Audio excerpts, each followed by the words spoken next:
We could talk about troubleshooting candles all day. I'm going to go over as many examples as I've been able to create for this DVD.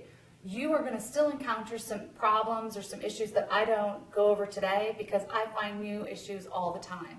The key is to keep notes as you're candle making so that you know exactly what you did to get that result, and you can either duplicate it or avoid it the next time. This is a great example of what will happen if you have water inside your mold when you pour a candle. You can see there's large caverns that were created by the ice cubes that I put in the mold to give this effect. If you have even a drop or a tablespoon of water in your candle, it'll create a cavern inside. Not as noticeable as this, but as you're burning it, you'll reach it in your wick and the candle will extinguish and no longer be able to light. So remember, water and wax don't mix, so keep your wax and water separate. The first candles we're going to look at are our layered candles. I think these are probably the trickiest to get perfect. And when you talk about a perfect layered candle, we want to see something like this.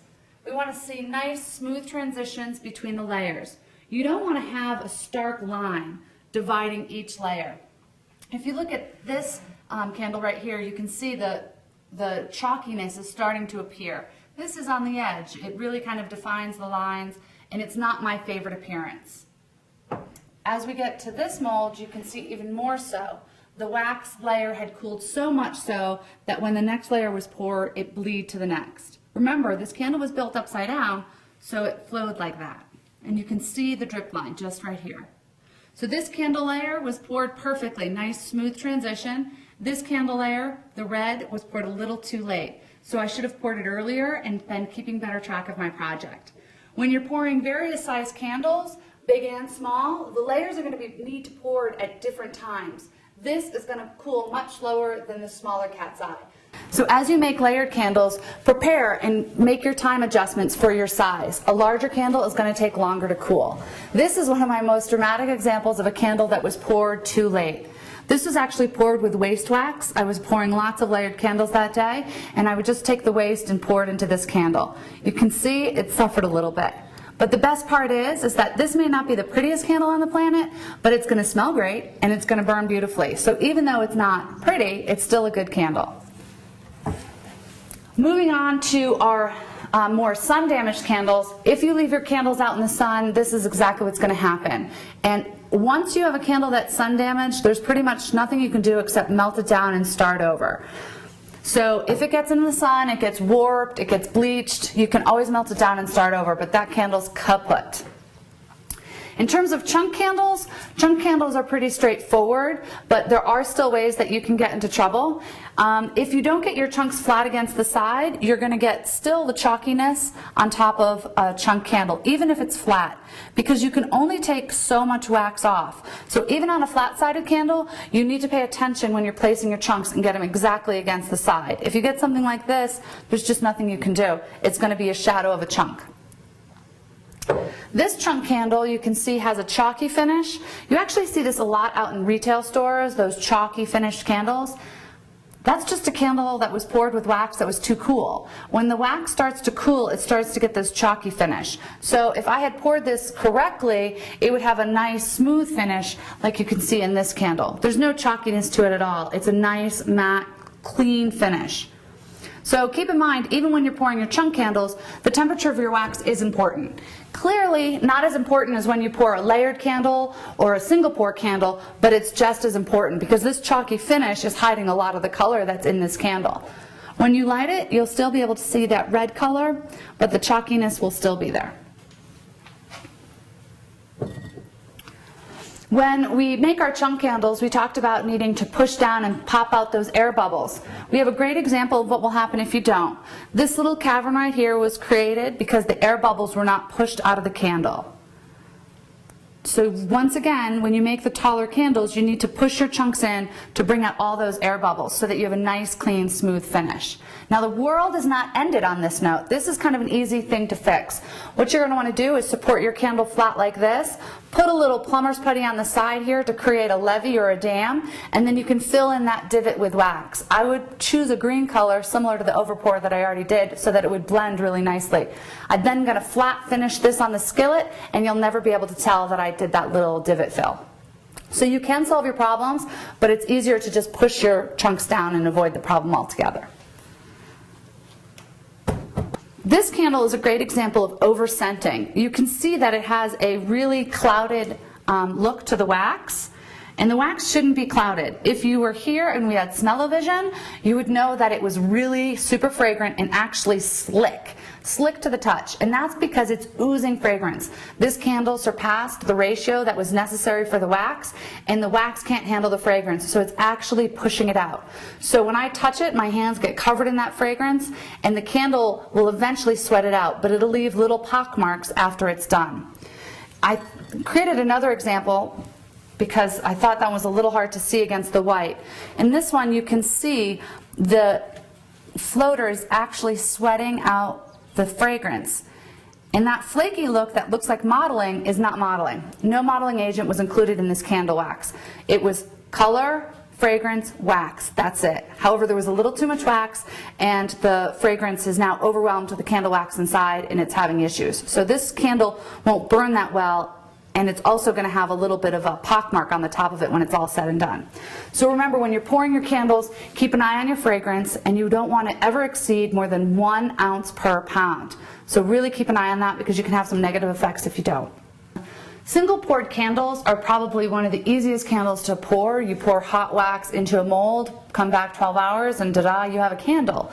However, if you're trying to get a specific finish to a single pour candle, that can be a little bit trickier.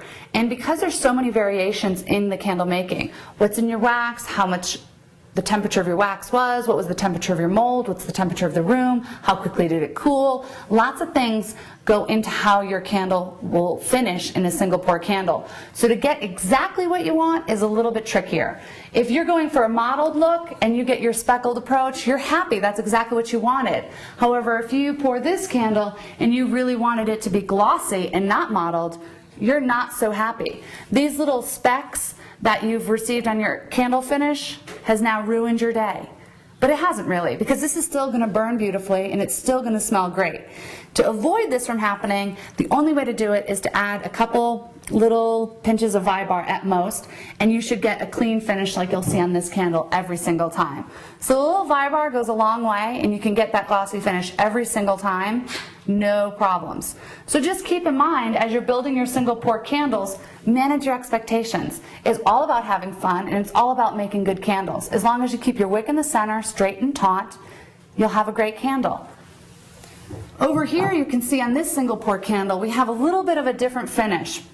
And when I flip it around, you can see the base of the candle looks totally different. And the reason this is that I brought the temperature of this wax almost back to a solid. So the melt point of this wax is about 145. I poured the wax around 180, 190, and then I stirred it and stirred it and stirred it, scraping the sides of the mold until I brought it all the way down to almost a cottage cheese consistency. This is a really fun rustic finish, and it's the difference between pouring a candle cool versus pouring a candle hot. So the temperature of your wax has a huge impact on your candle finish, and something you should really consider when you're pouring. So remember, check your temperature frequently to get the finish that you want. On this candle, you can really see how the layers spill down into the next. Remember, the candle's built upside down, so when you're looking at it, you can see the layers bleeding from one to the next. This blue layer bled down through the pink. And that will happen if you let your layers cool too much. The wax will pull away from the molds and leave just a sliver of opportunity for that hot wax to work its way down. So remember, keep an eye on your layered candles and don't let them cool too much. So you can see the white chalky finish here. That's a result of pouring the wax too cool. Remember to pour your wax at a hot enough temperature to get that glossy finish, somewhere around 180 to 190 degrees. This wax was too cool. When this layer was poured, the wax was not poured all around the mold. So you can see down here is where the hot liquid wax hit, and by the time it got over here, it had cooled. So remember, when you're pouring, pour in a circular motion to get your whole bottom of your candle mold the same temperature and have a nice consistent finish on the top of your candle.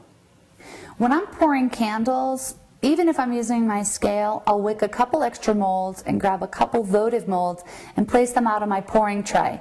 So if for some reason I lose track of what I'm doing and I take too much wax and I color it and scent it, I can pour that extra wax, if it's enough, into a candle mold, and if it's just a small amount, I can pour it into a votive mold. Once it's in a votive mold, it's pretty friendly. You can either make it into a votive, or you can collect all those chunks and use them in your recycle projects later on. One of the bumps in the road that can really stop your forward progress is if you have trouble getting a candle out of its mold. This can happen for a couple reasons. If you have a really funky shape, all of these edges can create catch points for the candle. Or if the candle was unscented, if you poured the wax without fragrance, it's going to be more difficult to release because the fragrance actually adds a little bit of lubrication and helps the mold release. So if you're having that trouble and you can't get your candle out, the one thing you don't want to do is bang the mold against an edge. That'll create a dent in the mold and you will never get that candle out. So the best way to do it is to cool it down. So sticking it in the fridge for 5 to 10 minutes at most is a nice way to do it. And take it out, shake, shake, shake, shake, shake. And when I say shake, turn it upside down and shake, just like this. Big shakes. And that'll help the candle release. If it still hasn't released, pull at the sides, popping each side, popping as you go, and shake again. Shake, shake, shake, shake, shake. If you're still not getting your candle out, put it back in the fridge and repeat until you do. Never leave your candle in the fridge for longer than 5 or 10 minutes. However, you can keep repeating, putting your candle back in the fridge for 5 or 10 minutes at a time after you shake. Shake vigorously, and when you do shake, I recommend shaking over your water bath, especially if you're having trouble getting the candle out. That way, when the candle does come out, it'll have a nice soft landing right into a water bath. If you shake it out onto a tabletop, it can dent and damage the candle. So just keep in mind, as you're vigorously trying to get your candle out of the mold, that when it comes out, it's going to come out hot and fast. So be careful. One of the first things that people want to do when they come to make candles in my studio is add items to their candles. Usually it's coins or pine cones or something fun that they have in their pocket. I do not allow anybody to put any foreign objects in their candles because it's a fire hazard. The wax is a petroleum-based product and you have a flame, and when you coat that item, whether it's a pine cone or something else, in wax, it's going to catch fire and catch fire quickly. The metal will get hot and create really weird burn patterns in your candle and create leaking. So if you want to include find objects in your candle, you need to make a hurricane. That's a hollow candle. So the way this was made was with a sleeve and a whole different process that we'll cover in another DVD. But to give you an idea of how it works is you have a wax lip and you have a votive that goes inside. This is a really safe way to burn candles and get a fun glow on the outside. So in this candle you can add as many things as you want because the flame is inside your votive and is never going to catch anything on fire. What's also fun about these candles is you can use them over and over and over again. They're a little tricky to make, and they're made with a really high point melt wax, around a 200-degree wax. So I recommend really becoming familiar with candle making before you move up to this level. You can get into trouble and the hot wax can really cause issues. So wait until you're really comfortable pouring wax and comfortable handling your material before you get into the more elevated projects. Okay, so we're ready to pour our candles. We want to make sure that we get nice hot wax and pour just the right amount. So I'm going to double check this on the scale and make sure I have just enough wax. That's 1 pound, so it's a perfect amount, so I'm ready to rock and roll. If I needed more wax, it would give me the opportunity to go back and add more. If I had too much wax, it gives me the opportunity to actually pour it back inside the melter.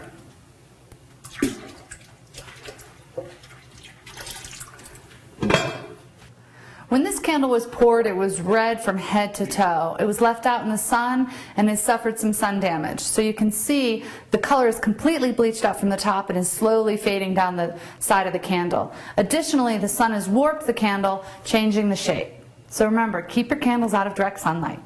These are going to roll inside, and you can see they're starting to do that, and then they're going to sink in and the entire candle will burn until it's just a small little divot. So your candle should burn to just about 2 inches and no more. This is the end of a candle. Shouldn't burn any longer than this. So this candle is going to make it there as long as I burn it properly. We've gone over this, but I'm going to say it again. You want to burn it 1 hour for every inch in diameter. So this candle should be burned at least 3 to 4 hours. If it's not, the candle will tunnel down inside of itself and extinguish. Now, tunneling sometimes happens because of the mold. This particular candle will only burn this way, and that's because of the shape. When you're burning a candle, the liquid well is always a round circle. So if you have a mold that's not circular, it's going to be more difficult to burn all of the wax. This wax on either side of this cat's eye will be wasted. It will never burn. No matter how long you leave your candle lit, the wick will never reach this size. In part because a well requires itself to be round, and this just is too large. It's just not going to happen. So when you build a candle like this, go into it knowing you're going to have a little bit of waste. You can then recycle this into a recycled candle or throw it away. I prefer to recycle, and I suggest you do the same. So you can see on this sample that the inner ring had a shorter burn time. So remember to keep your candle lit for the appropriate amount of time for the diameter so that the liquid well can expand to its full size. I'm also going to guess that this candle had more than just one problem. You can see that one side of the candle is thicker than the other side. That gives me the idea that this candle was in a draft and the wick was leaning towards one side. So remember, burn your candles 1 hour per inch and leave them out of a draft. Troubleshooting is an endless discussion, and we haven't nearly covered all of the issues and problems that can come up in candle making. But what I hope is that I've given you enough information throughout the DVD that you can go out and create your own mistakes and cause your own trouble and learn from those mistakes and learn from what you do. It's the way I've learned everything that I've done. So start making mistakes. That's where you have the most fun and end up learning surprises and creating new things that you never thought you could.